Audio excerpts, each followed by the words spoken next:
दोस्तों नमस्कार, अस्सलाम वालेकुम सबको।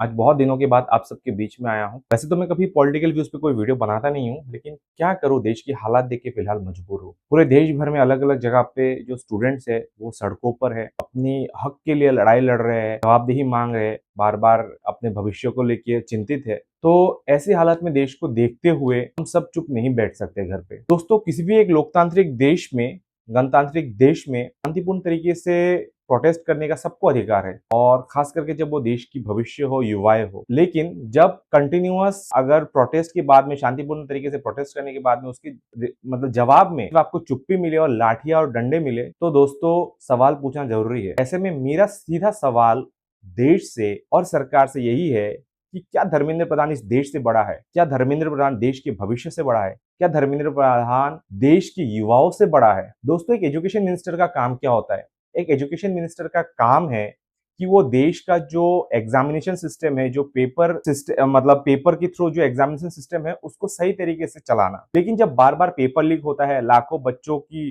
फ्यूचर और सालों के बाद साल बर्बाद होते हैं, हजारों के तादाद में पेपर लीक्स हुए हैं पिछले 12 साल में, उसके बाद भी दोस्तों क्या ये अकाउंटेबिलिटी नहीं बनता है, जवाबदेही नहीं बनता है एजुकेशन मिनिस्टर कि उनके डिपार्टमेंट की बार बार नाकामी हो रही है, उनका डिपार्टमेंट एग्जाम नहीं करा पा रहा है, तो जवाबदेही क्या उनका नहीं बनता है? तो ऐसे हालत में हम सवाल किससे पूछेंगे? अगर एजुकेशन मिनिस्टर कंपेटेबल ही नहीं है इस देश में एग्जाम कराने के लिए, एग्जाम सिस्टम बनाने को सही तरीके से चलाने के लिए, तो फिर उनका उस पद में बैठे रहने का क्या मतलब है? दोस्तों, बात आज अकाउंटेबिलिटी की है। मैं किसी भी सरकार की या किसी भी पार्टी के सपोर्ट में नहीं बोल रहा, बीजेपी हो, कांग्रेस या कोई भी हो, लेकिन जवाबदेही इस देश में क्या आज तक नहीं हुई है? मैं आपको पूरा एक लिस्ट बताता हूं दोस्तों। जवाबदेही इस देश में हर बार हुई है जब जब इनकॉम्पिटेबल लोग बैठे हैं, उनको हटाया गया है। लेकिन ये धर्मेंद्र प्रधान ही अलग क्यों है? मैं आपको एक लिस्ट बता देता हूं। याद कीजिए, अगर आप लोग याद हो, यूपीए के सरकार में 2005 में नटवर सिंह, इतने famous minister, oil for food scam में उनका नाम आया था, तो उनको हटाया गया था। फिर आप सबको याद होगा 2010 में शशि थरूर, आईपीएल कोची कंट्रोवर्सी में उनका नाम आया था, साथ में सुनंदा पुष्कर वाला मैटर भी था, तो उन्होंने रेजिग्नेशन किया था। उसी साल 2G स्पेक्ट्रम में ए राजा जो मिनिस्टर थे, उन्होंने रिजाइन किया था। 2011 में दयानिधि मारान, सेंट्रल मिनिस्टर, एयरटेल और मैक्सिस कंट्रोवर्सी हुआ था, उसके बाद उन्होंने रेजिग्नेशन दिया था। 2012 में वीरभद्र सिंह, हिमाचल प्रदेश के पूर्व मुख्यमंत्री प्लस सेंट्रल मिनिस्टर, 2012 में उनके ऊपर करप्शन की सिर्फ एलिगेशंस लगे थे, उसी में उन्होंने रेजिग्नेशन दिया था। 2013 में पवन कुमार बंसल, उनके भतीजे या कोई नेफ्यू था उनका, जिनके ऊपर रेलवे में स्कैम का इल्जाम उठा था, तो उन्होंने रेलवे मिनिस्ट्री के पद से इस्तीफा दे दिया था। उसी साल railway minister Ashwini Kumar, Colgate controversy में रेजिग्नेशन दिया था 2013 में। और सबसे बड़ी बात, 2008 में जब अत्यंत दुखद मुंबई में 26/11 हुआ था, उसी साल कितने लोगों ने रेजिग्नेशन दिया था? देश के गृह मंत्री थे शिवराज पाटिल, उन्होंने रेजिग्नेशन दिया था।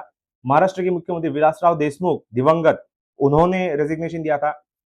Deputy chief minister plus home minister R Patil, उन्होंने रेजिग्नेशन दिया था। लेकिन दोस्तों, आज पिछले 12 साल में हमने देखा है देश में, हमारे यहाँ पे पुलवामा हो गया, लेकिन कोई होम मिनिस्टर आके कोई जवाबदेही नहीं है, और आतंकवाद के खिलाफ भी कोई जवाबदेही नहीं है। वो तो छोड़िए, आज धर्मेंद्र प्रधान इतना बड़ा हो गया है, इस देश से बड़ा, इस युवाओं से बड़ा, हमारे भविष्य से बड़ा, कि उनका रेजिग्नेशन का कोई बात ही नहीं हो रहा है। दोस्तों, अब मेरा सवाल ये है कि आज जब एग्जाम्स को लेकर इतना बड़ा विवाद हो रहा है, लाखों स्टूडेंट्स का प्रोटेस्ट हो रहा है, स्टूडेंट्स का डिमांड है, तो अकाउंटेबिलिटी कहां है इस देश में? सवाल पूछती है, आप लोग हमको बोल दो कि हम लोग एंटी नेशनल से।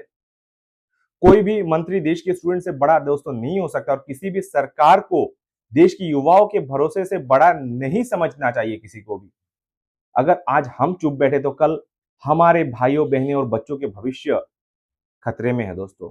और ये लड़ाई देश की लड़ाई है। ये जो आज इस लड़ाई के में शामिल हो रहे हैं, वो नेशनल्स है, और जो आज घर बैठे चुप बैठे हुए असली एंटी नेशनल्स, वो है मेरे दोस्तों। इसी के साथ मैं आपके ऊपर छोड़ता हूं कि आप लोगों का विचार इसमें क्या है। और अगर आप लोग बिलीव करते हो कि हमें अपने देश के प्रति सद्भावना और देश के प्रति हमारी कोई जिम्मेदारी है, तो आगे बढ़ चढ़कर छात्रों को सपोर्ट कीजिए और दोस्तों आवाज उठाइए, क्योंकि आज नहीं तो कभी नहीं, क्योंकि कल को यही प्रॉब्लम आपके घर तक पहुंचेगी, आपके बच्चों को, आपके घर के जो युवाएं हैं उन तक पहुंचेगी। तो दोस्तों, अपील यही है कि जब तक धर्मेंद्र प्रधान इस्तीफा नहीं देता और देश के युवाओं के सारे जो डिमांड्स है वो पूरा नहीं होता है, हम सबको चुप नहीं बैठना चाहिए। जय हिंद, जय संविधान।